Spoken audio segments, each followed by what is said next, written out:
gentlemen, I think in the interests of having you all back to your respective workplaces on time, I'd like to get started and welcome you here this morning to Rocket, to what is the launch of our report that we commissioned into the legal sector, looking at how 150 law firms in New South Wales are approaching digital, getting a sense of their sentiment towards it, and then the analysis that we also conducted ourselves. I'm going to come to who we are and where we fit in the equation in due course. My throat's lasted till today. It's been assaulted on public transport by people coughing and God knows what, so hopefully it will last through the session. Bear with me if I'm taking sips of water.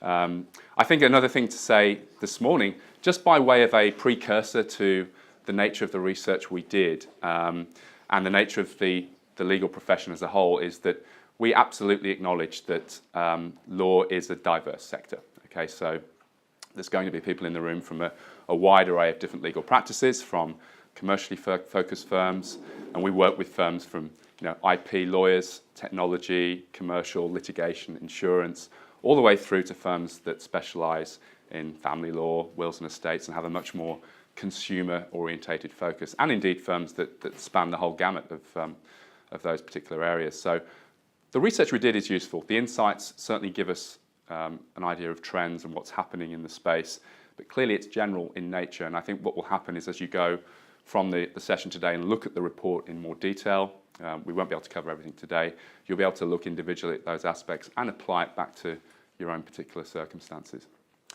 By way of an agenda, I will give some background on the report and how we approached it. I will also give you an insight into who we are and what we do. We'll look at some of the survey results, probably some of the highlights from the survey, and draw out some commentary from that, perhaps some conclusions, some comments I'd make based on our own quite wide-ranging experience in your space. We then did some analysis of our own, looking at the data that we were able to extract from various firms, websites, and digital properties. And I want to then just tie that into some of the implications for marketing and marketing strategy in 2017. So we regularly commission various aspects of industry research. We compile reports. We also run a number of seminars throughout the year. Some are industry focused, some look very specifically at digital trends. We took it upon ourselves at the turn of the year, having done a report last year, to reach out to 400 marketers and managing partners in about 150 law firms in New South Wales. And we asked them to complete a survey about their marketing efforts within their own firms. We then also had our data team do their own analysis, and we kind of matched the two up, and it gave us a really comprehensive picture of the state of affairs in legal in the state of New South Wales. So who are we?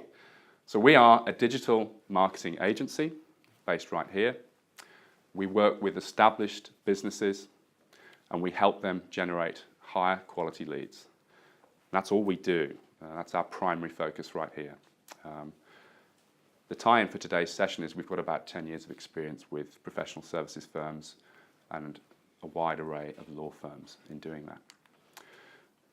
The way we work is, and this is something that resonates, I think, when we talk professional services, is we have a methodology. We have a codified system that helps us effectively engage with clients. We've run hundreds of campaigns and we've codified that experience into a consistent process, developing consistent outcomes. So without going to infinite detail, we're actually amazed that there are digital marketing agencies out there in 2017 that really just feel it's appropriate to sit down with businesses and say, well, why don't you do some SEO? Why don't you try some AdWords? Let's give that a shot. Here's a proposal. Off we go.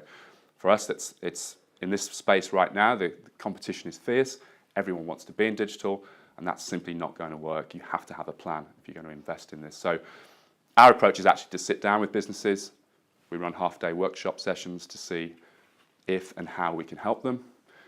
Inevitably, we understand their business quite intimately after doing that, and we're able to then understand the people they're looking to influence, the decision makers they need to reach, and how we can help them. And then we come up with the actual strategy, put a workshop roadmap together, and then work very closely with them, often collaboratively, to measure the work we're doing and the ROI from the efforts that we've actually been able to get off the ground. So methodology is really important to the way we work.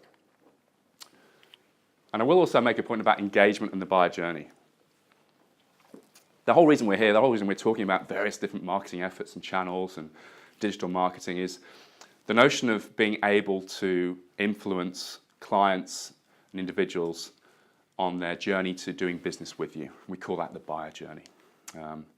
It starts with really knowing your client intimately, whether that's in a commercial setting or whether it's an individual consumer, someone in crisis, for example, if you're in a law firm that's specializing in family law, divorce. It's actually about personifying the individuals that you want to be able to reach and influence, and then ensuring that your messaging, your digital properties, and everything you're saying about your business and how you're projecting yourself ties into that and resonates. And we'll talk a lot today about relevance. So a lot of the work we do at the beginning of an engagement with a client is to help actually personify, we call them buyer personas. We actually put together a matrix to understand who those individuals are and what you need to be doing and saying to them to influence them. And whether you're working with existing clients that you want to nurture and develop a stronger lifetime value in the relationship you have with them, perhaps in a commercial setting, where there is potentially a fantastic lifetime value with the right individuals in the right businesses, or whether you're reaching people that actually don't have awareness of you, the reality is they're going through three key stages. They're going through awareness, consideration, and ultimately making a decision to do business with you. And all the work that we put together and all the digital channels we'll discuss today ultimately are trying to influence those three stages. So looking at some of the survey results, and this is kind of an abbreviated section where we're looking at some of the highlights, and obviously the more detailed results are in the hard copy. First of all, we just went out and asked that big important question, how important is digital to your firm? And I guess it was heartening to see that over 60% of respondents did find that the firm placed high importance or found it fundamental to be actually actively working in digital. Outlook towards digital, well, again, 65% approximately of the people surveyed said that the firms were bought in. There was a recognition that digital was important to future growth and projecting the business forward. We also went out and looked at the tactics being used and actually surveyed, well, who's doing what across the the cross-section of businesses we talked about. Interesting to see email marketing quite prominent. The question we have is how well that's executed, if we're frank, looking at the experience we have in your space. I was quite surprised to see content marketing so prominently represented in the tactics here in terms of the amount of people that said, yeah, we're doing it. And I would probably question what the perception of content marketing is versus the best practice content marketing strategies that we see firms using and we help firms develop. Not surprising to see Google AdWords feature there. Again, there is that perception that it's not right for every firm, and I totally accept that in certain circumstances. But I'm going to look today at perhaps avenues that you may not have considered Google AdWords to play a role in 2017. SEO, it's a big topic. We'll touch on it today, but again, I think it's quite heartening to see that in the mix because my opinion, certainly the work we do here is that SEO is absolutely alive and well. It's just not the channel and the strategy it used to be. Things have changed, and the things that you can do to promote yourselves organically are very different today to what they were even 5 years ago. Looking at best return, again, content marketing just way up there at 70%. And that was, for me, again, a bit of a question mark because content marketing in its truest form is a way of projecting thought leadership. It's a way of expressing your expertise. It's a way of influencing over time. It's a way of actively demonstrating you know what you're talking about, a little bit hopefully like what we're doing today ourselves as a business. But it's not easy to actually measure the ROI on content marketing. A lot of people struggle with it. A lot of the firms we speak to are reticent to get involved. And it's one of the reasons they use our services is that they talk about time, resources, where do we start and how do we actually get it off the ground. So interesting to follow that up in more detail. But worst return, AdWords. Okay, so a lot of people are doing AdWords. A lot of people are struggling to get an ROI on AdWords. And certainly AdWords is not getting any easier. It's not getting any cheaper. It's a space, I think, judging on that people feel they need to play in, but are not necessarily either able to measure return or actively see a demonstrable ROI from what they're doing. Social media advertising, well, that probably wouldn't have appeared anywhere near as prominently in recent years, but it is certainly a bigger part of what we're doing within the business and the strategies that we employ. The devil's in the detail, and again, people are doing it, but not necessarily getting what they perceive to be good returns, and perhaps that might be more about the execution in social media advertising than the reality, because I think that certainly in the projects we're working in, the firms that we work with, in certain aspects we've had fantastic ROIs from social media, and the cost per click in some of the channels we've used is certainly a lot less than AdWords at the moment at least. We asked people where they're looking to potentially plan to increase spend. SEO featuring pretty prominently. Again, social media advertising still seems to be in the mix, whether it's actually getting a return or not. People seem to feel there's an opportunity there and a need to be there. And interestingly enough, AdWords is still prominently positioned there. Just want to confirm that that section there really is people saying that we're not necessarily looking to decrease spend. So the other section there was we're pretty much going to stay as we are and not do much to increase or reduce budgets. In other words, consistent spend for the year. And we asked that question about, okay, well, in terms of your marketing mix, do you do this in-house? Do you collaborate perhaps with a professional agency like ourselves? Or do you outsource the whole thing? Interestingly, only 6% came back and said they actually outsourced the whole thing. And I think that that goes a long way to reflect the fact that in this particular domain, in-house expertise and domain knowledge really does sit with the firms typically. It's a very specific space. And when we work with businesses in law, we're very careful to obviously be aware of regulatory and the legality of the kind of content that we're working with and promoting.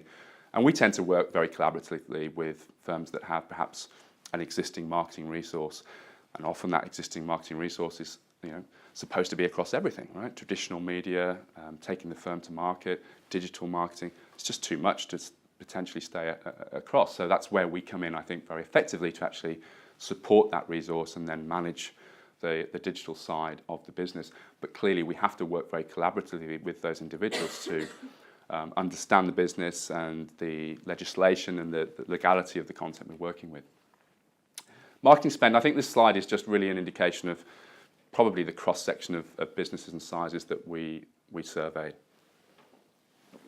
Bearing in mind in those 150 firms, there are businesses from probably 2 to 15, right the way up to the top end of town, 250 plus people with obviously marketing budgets to match. And yes, a lot of those firms at the top end do have internal resources, internal digital marketers at their disposal.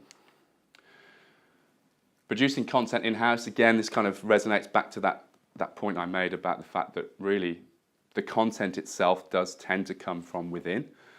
We find that a lot of firms have enormous amounts of content. What they do struggle with is making sense of what to do with that content and how to actually put a strategy together to strengthen their website, strengthen their reputation, to tap into the benefits of content marketing. So very often we're sitting down with firms and saying, okay, well, you've got these areas of expertise, you've got all of this content, you'd like to get more business from these particular disciplines.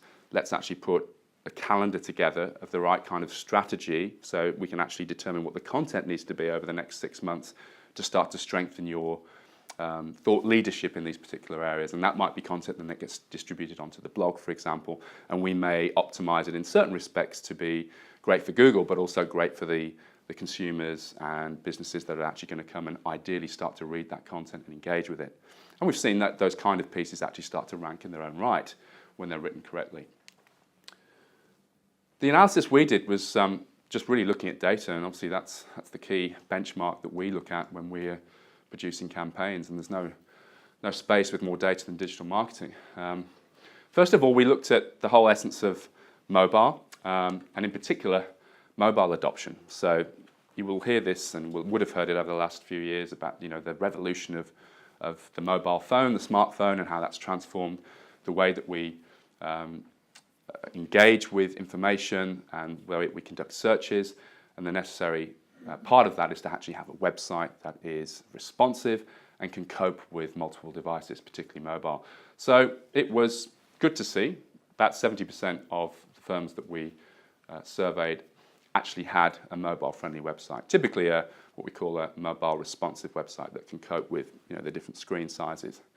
For me, that's just really the very beginning. That's first base. The reality is that you actually need to start to then think about the information you put forward on mobile versions of your website and how people are going to engage with that information, because clearly on a phone it's a very different engagement from desktop, for example. And here's the kind of the flip side of this whole thing about saying that it's the mobile revolution, mobile first, and everyone gets a little bit kind of preoccupied with mobile. Mobile is very important, but the reality is the people that you are looking to reach and engage with and nurture will be coming to your site on what we call a multi-device journey. They're going to be potentially starting that journey, doing some initial research on a mobile. They'll go to your website, they'll want pieces of information quickly. They will potentially then qualify that they want to do more. They'll go back to a desktop device. And of course, in a professional commercial environment, a lot of that interaction is on desktop. But it will jump around and it gets complex. But the reality is, as long as you can handle that with your website and project the right information at the right time, you will move people through that decision-making process. So yeah, mobile, there's plenty of stats like this to suggest that 23% of people in Australia are using a phone at some point on the purchase journey. And of course, in terms of search, actually professional services is one of the lowest percentages here in terms of the number of searches actually conducted. I'm not necessarily surprised at that, particularly with the commercial aspects of professional services. The reality is it's still almost 40% of people are doing searches, searches conducted, almost 40% of them are on mobile phones.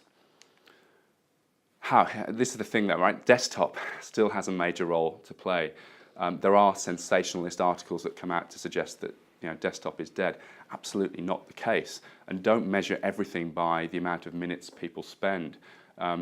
Minutes on mobiles, in some respects, has actually gone down, but people are getting things done faster. So conversions, and we look at conversions as to the desired actions you want people to take, whether it's to call you, to complete a form on mobile devices, conversions are rising and yet time is decreasing. Actually not a bad thing. People are getting done what they need to in those micro moments that they have during the downtime that they have in the day when they're doing this research, whether it's on a train, whether it's at 11 o'clock at night, they're getting things done. Desktop minutes still count. What is interesting, actually, is that tablet is starting to get a little bit more squeezed out of the equation in terms of usage, and I think that's just a reflection of the fact that phones have got bigger, they've got good screens, they're more capable, so the browsing you can do on the phone is more realistic, so it's phone and desktop that tend to be leading the way. Paid search. So we talked a little bit about Google AdWords, and for me, paid search and Google AdWords are probably the two things that resonate here. We found that only about 18% of the firms that we surveyed were actively using AdWords right now. It doesn't mean that they haven't used it at some point, and that's probably reflected in the survey results.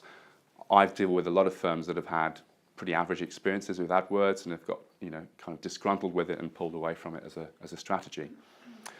And there are reasons for that, right? Because AdWords is increasing in terms of cost.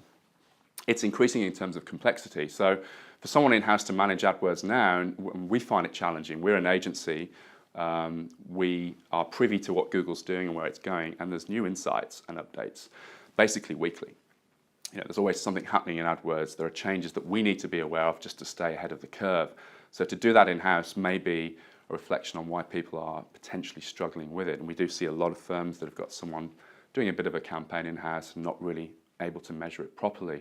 And the competition's increasing. Everyone wants to be there and everyone wants to push to the top of that results page. And we all know that that's where Google is positioning the ads very clearly, because Google makes money from it. But if you're going to do it, there's some insights into best practice. AdWords does give you a lot of potential to put good information across to people who are actively looking for your business. And in this case here, a well-constructed ad has the headline, the website address, it has some further snippets of information underneath, it has a phone number, a location extension, and the times of business. So you're actually able to cram quite a lot into that space, and look how prominently it appears for a generic search. So that for me is a well-constructed ad. The reality is, a lot of the time when we audit campaigns that are being run, even from other agencies or in-house, a lot of these extensions aren't being taken advantage of. And this is a game of small percentages in terms of maximizing the return and effectiveness of AdWords. You need to be playing to your strengths and doing everything possible to get the most real estate on that page. So structuring ads as well can give you a lot of, again, above the fold space on the results page. Here's a good example of a firm that's really pushing the boundaries with, again, the headline, the snippets of information, and then the site extensions to take people into specific areas of the website. Big premise for this conversation right now as well is to say that the ads are actually getting subtler and subtler all the time. The boundaries between the organic search results and the ads are getting very, very subtle. I mean, that's really all I can see now to see that that's an ad. That used to be a green square. Now it's, very soon, potentially it's going to be something that might just disappear altogether. Who knows, right? Google has to do that, has to say it's an ad at the moment, but who knows where they're going to go next. So when I talk to firms, they go, well, we don't need to advertise, we're a commercial firm, and we've built our business over the last 50 years. And I go, yeah, I get that. But from the point of view of the fact that I can be so prominently taking up that real estate on the page and then an organic ad, I'm going to be drawing in more inquiries by running that kind of campaign than not. And there is definitely an argument to be made for having those ads prominently positioned as they are on that results page. And if you structure your ads correctly for mobile, here's a whole other environment. When we're doing searches in mobile, we're not seeing any organic results coming through there. Gerard Malouf, in this case, are pretty much dominating that whole page on a search term, and will be, I would imagine, doing quite well from that.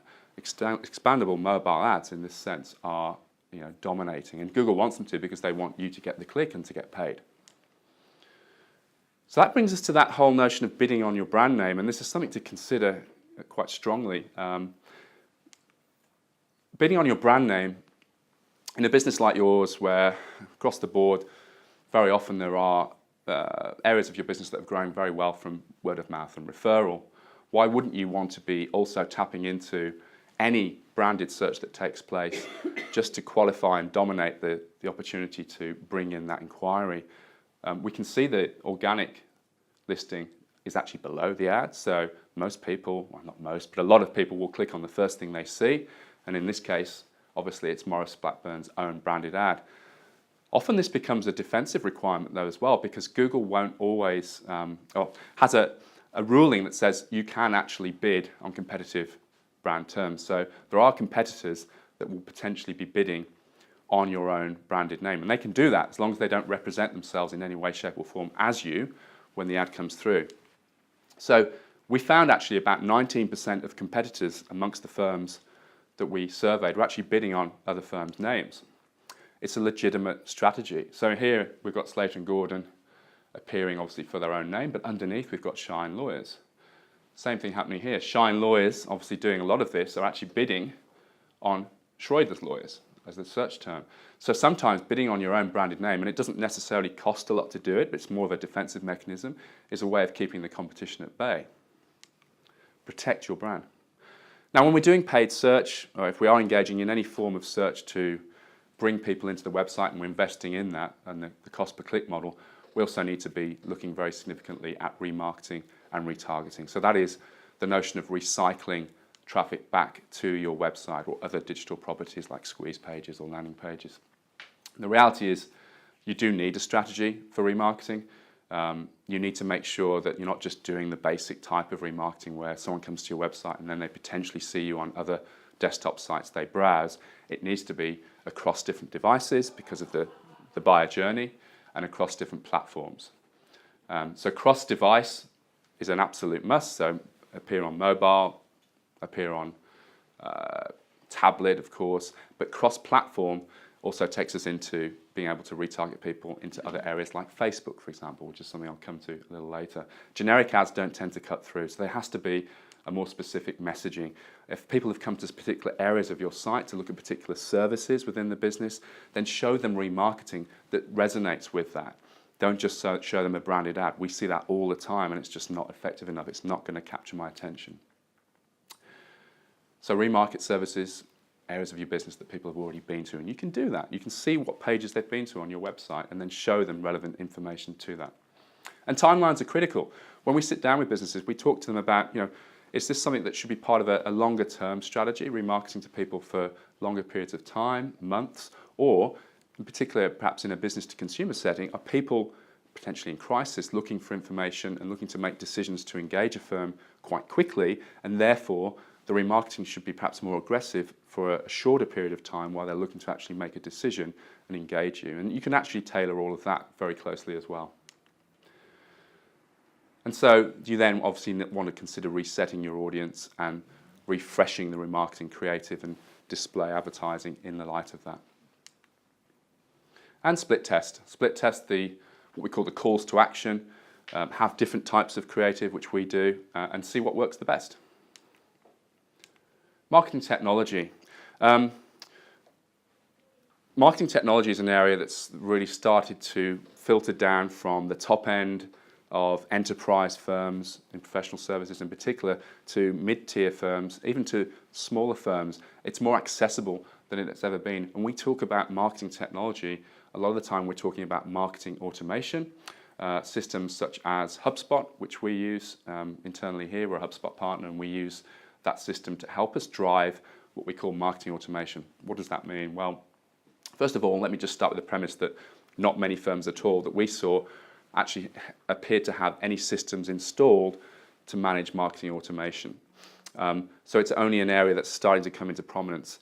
Marketing automation, a system like HubSpot, for example, enables you to automate a lot of the repetitive processes involved in email marketing as one of the primary engines that drives marketing automation. It's marketing with a magnet rather than a sledgehammer. It's actually, in many cases, nurturing people in your existing database, and if you've got emails in your database of clients, present clients that have perhaps lapsed that you want to be able to re-engage with, and obviously prospects that you have in your database, you want to be potentially tapping into email marketing, but to do that you may need a system like HubSpot to help you put people into different workflows, to actually be able to segment them and identify them as being at different stages in the relationship journey with you, and then send them emails based on that context, based on who they are, their interests, what services they've used with the firm, for example. So systems like HubSpot help you automate that and drop people into different workflows and take a lot of the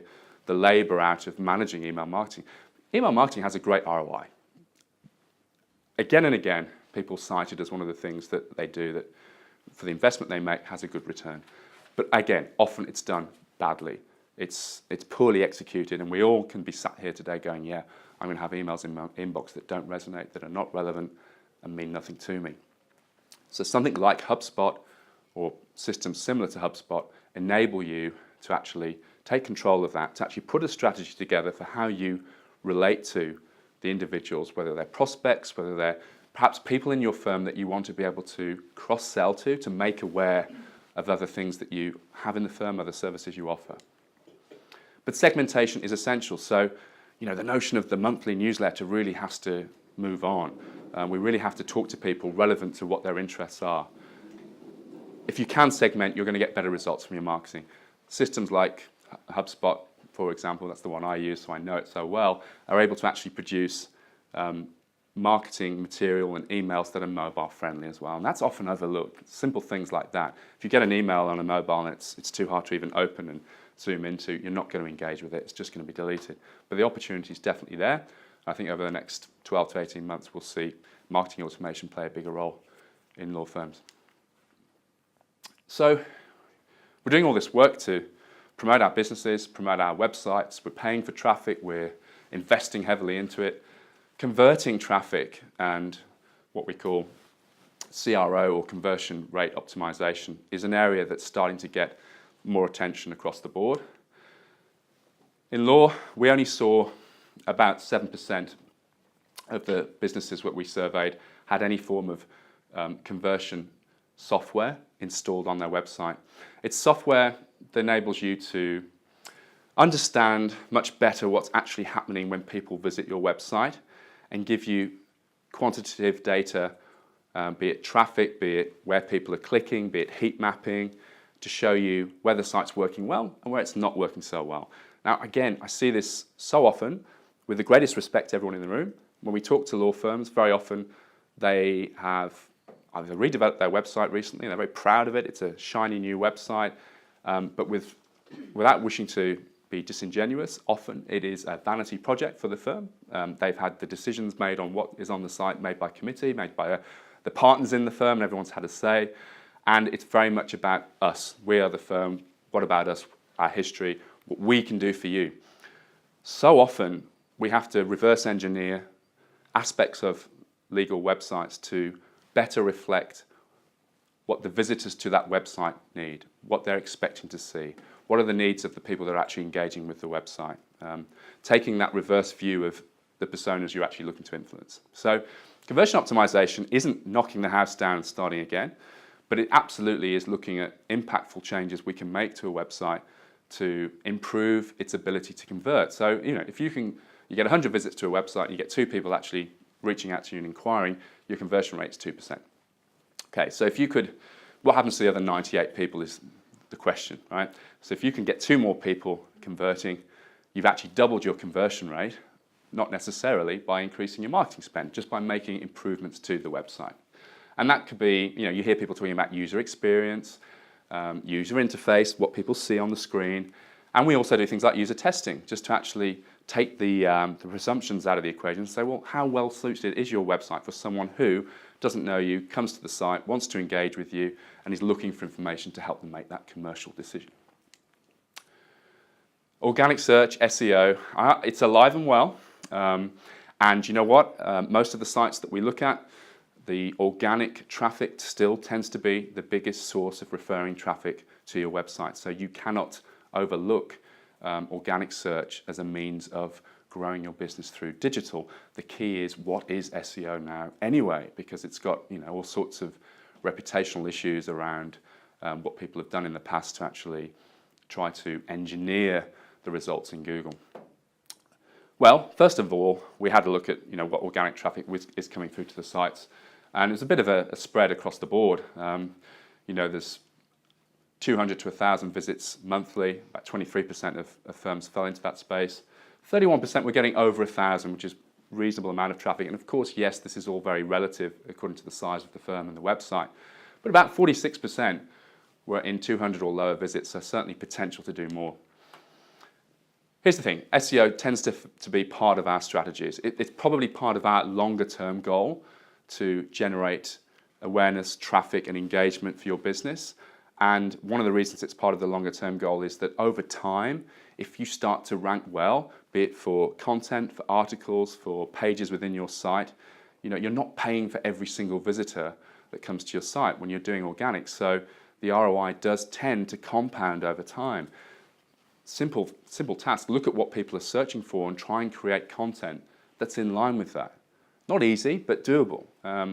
And look, before I even go there, the search page itself has changed. Okay, so there's a lot of things that are injected into the page that didn't used to be there, like the knowledge graph in this example, the ads prominently. Often in local search, as we'll see in a moment, you see maps injected into the page, you see local search listings, and organics often put down the page in terms of below the fold, as we call it.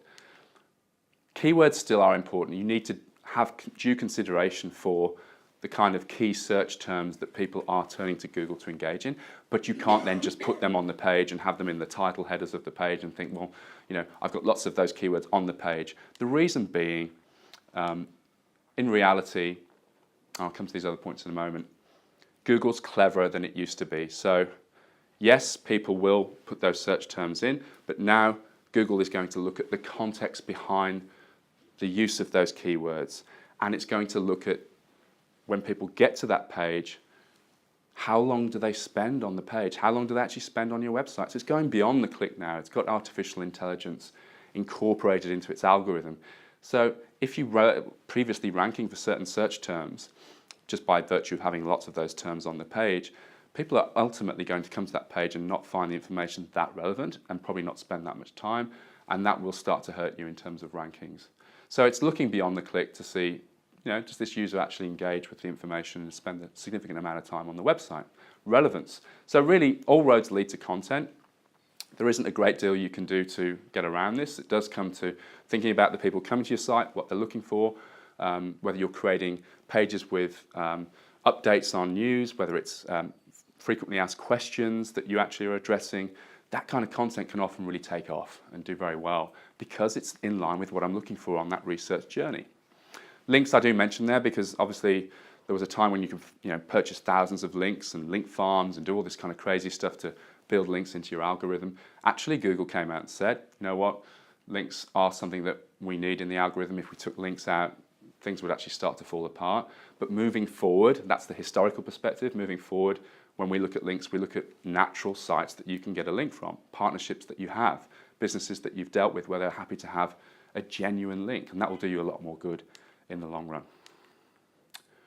And you need to think, yes, this is where it gets hard, right? You need to think about context. In terms of content, what content do you put on the website that's mobile versus what do you show on the desktop? And it can be as simple from the point of view as forms as well. What's the big form you have on the desktop for an inquiry versus how many fields on the mobile can you actually support? SEO, big area, but certainly still something that we see as being part of your long-term strategy. And yes, Google's machine learning, the robots have finally come. It's it's Terminator all over again. AI is part of that algorithm, and so you're not going to be able to outsmart Google in the long run.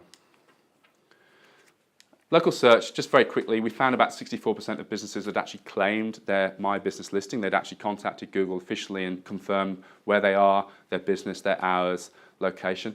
Astonishing amount of businesses hadn't even done that, which means that potentially you're falling behind the 8 ball in terms of Google being able to recognize and serve up local properties in the SEO search pages. So this is what I was alluding to before. You can see on a search that I conducted on the left there that where possible, Google will want to serve up a result that is, particularly on mobile as well, relevant to where you are and the location, and it will also often serve up what we call the local stack, so 3 recommended search results. Now these areas here are interesting. The website option there can be tracked and measured separately to all the organic search that you get from the general results. So when we conduct a search campaign, we actually have a separate consideration and strategy for local search. We treat it separately because the technical considerations and content that Google is assessing is slightly different to organic and the website as a whole. And you can get up to 30 to 40% of your visits to your website from these properties that will appear when they're optimized well on the search page. This firm here actually is in Castlereagh Street, so I actually know that there's a bit of work to do to get some of this stuff up to date. They don't have any reviews. That's another section that causes some controversy and discussion, I think, with reviews. They are something that can give you a positive boost in terms of people seeing the 4 out of 5 stars on the review. I get a lot of firms say to me, well, what do we do now? We've had a really negative review. Best thing to do is not to engage with it too heavily, not to get involved, but to really try and promote more positive reviews, because I think people are wise enough now to see if someone's got 2 negative reviews and 15 positive, they can make a balanced decision. You can't please everyone all of the time. So then there is a process potentially of engaging with the right kind of client and asking them to go onto Google and do a review. Again, not relevant for everyone, but for a business with a local presence, important. Social media, at this point, lots of people in the commercial side of the businesses that we're here will probably have a kind of a glazed eye and go, well, social media, what are we doing? Well, I accept that, and I'm going to talk about it in certain contexts. When we talk about social media, we're talking about social media advertising in particular. And as I did allude to earlier, it came up on the tactics being used. We've seen a higher level of engagement now in social media advertising, so it's worth us discussing that, I think. Facebook has really emerged as a true platform to be able to target and reach potential clients with very specific demographics, age, location, interests. Yes, from a business to consumer point of view, there's real opportunities in Facebook. I think first base for us when we're doing social media advertising is the notion of retargeting. Someone's come to your website already, they've actively demonstrated intent and interest, retarget them through remarketing, but also retarget them with the right kind of messaging in Facebook where they are ultimately spending a lot of time and are a captive audience. Facebook's got other smarts as well. It's quite creepy, but it works really well. If you've got an email database, again, probably more business to consumer here, you can load in your email database and actually find those people in Facebook. You can even find a lookalike audience that is people like them in Facebook as well. LinkedIn, probably more the business to business setting now. Obviously, it's a professional environment. We've got people more in work mode, shall we say. And we've had some success, not massive success, admittedly. I don't think the platform is as sophisticated as Facebook yet, but there is the ability to have an ad in LinkedIn, to project some thought leadership by having potentially some great content in LinkedIn that you're promoting. And you can even have sponsored in-mails to certain individuals that you want to target. It will say it's sponsored, but again, we've had some cut through there. Certainly, in terms of a business-to-business environment, reaching people from particular companies and particular positions, yes, that information is definitely readily available. It's not cheap, I don't think, in terms of the advertising cost per click at the moment. But what I am seeing as something that I think is going to play a bigger role with LinkedIn is that Microsoft bought LinkedIn last year, spent a lot of money to do so, and has got the ability with its own footprint to launch something called, remarketing, which is going to happen in LinkedIn soon. So the notion of being able to remarket in LinkedIn, I think, is exciting and something that we'll be keeping an eye on, particularly in a business-to-business context. Content marketing, again, okay, this is something that, you hear this term bandied around, content marketing. It is one of those buzzwords. And, we went out with this survey and didn't really put any context around what we described as content marketing. We just asked the question, are you doing it? And we got a lot of feedback saying people are. My experience working with firms is that content marketing, with the greatest respect, is often distilled down to, yes, we have content, and from time to time we put updates on our blog, or our news section, and that's our content marketing, and it's great, we're doing it. And then there was this notion of people having the ROI associated with it as well, which I just found, okay, how are you joining the dots there? Now, no doubt there are firms at the higher end that are genuinely doing this stuff to a full extent. So what is it? What is content marketing? Well, I've already described, the line between SEO and content now is very clear. Good content in SEO, relevant content, will always win the day. But content marketing in the sense that we talk about it, and then there again, it's the prominent tactic being used. We talk about something called a hub and spoke approach. Okay, it's a term that we've coined that we feel describes the truest best practice of what content marketing is now. And it's not easy, it takes time, takes some thought, but it does reward the business, particularly in your sector, professional services. There's nothing more impactful to demonstrate expertise, thought leadership, and actually engage and nurture an audience. Okay, so what we're talking about is, and there is no set of distinct rules here, is thinking about one particular quality piece of content. Now, we're videoing this session today. So for us, quite a bit of work goes into a session like this and preparation, and clearly, we like to think we understand the legal sector, but we need to actively demonstrate that there is real understanding and knowledge behind it. We video the session today. We will produce this video reasonably professionally, which is much more doable now than it ever has been. It doesn't take inordinate amounts of time. We will then distribute that video probably to our website. We will obviously send it to attendees today. We will also send it to people that weren't able to attend. It then enables us via email to get that distributed to a wider audience. We will then probably put snippets of that video on other media like LinkedIn. We may also have it on our YouTube channel. And in many respects later on, we might start to cut the video down and have it as gated content where people have to give us some information to see the whole thing. And then they're able to be dropped into our nurture stream with the marketing automation that we have in place as a potential prospect that's demonstrated some interest in what we do and may at some point want to engage with us in more detail and actually talk to us. So that's a lot of the things that we do. It may, in your context, be something like an ebook. It may be a guide to how strata law changes are going to impact you as an individual if you're working in that sector. I had a firm I worked with that did a good job of this. They have a wide practice. They have a lot of people they work with who are business owners, and they have a relationship with them in the context of providing advice from an employment law point of view. These often wealthy individuals, high net worth individuals, weren't always very well aware that the firm had a very consistent, long-standing practice in wills, estates, trusts, and managing one's personal affairs. So they produced a kind of an ebook to that effect, showcasing their expertise. They also had a video involved in that, which you click on to see the people, the experience, the partners in that aspect of the business, the credibility, distributed to those clients, and started to get significant uplift in the revenues from that part of the business, purely because there was now awareness and trust that actually I could talk to that firm for those aspects of my life, not just the commercial relationship that I have. So there is that cross-selling opportunity as well. So webinars, we do webinars, we use YouTube, we use email marketing very heavily, and we nurture about 20,000 people in our database over time. It needs some thought. You think about what it is that you want to do, and obviously when we're working with firms, we have that conversation quite candidly. What content do you have? What expertise do you have? What do you want to promote? And then, yes, we are heavily involved in helping them produce the ebooks, doing the videos, taking a lot of that resourcing work off their shoulders. So video is very engaging. I mean, this is something that goes across all boundaries, whether it's your website or whether it's something that you want to actually promote. It's easier to watch a video than it is to sit and read reams of information. And it also humanises your firm, and in many cases your people, it's a hackneyed phrase, but your people are very much your biggest asset. And we are still dealing, even if in a commercial sector, we're dealing people to people, right? That's what helps people click. It's the relationship. Ebooks with gated content, these are some examples that we have.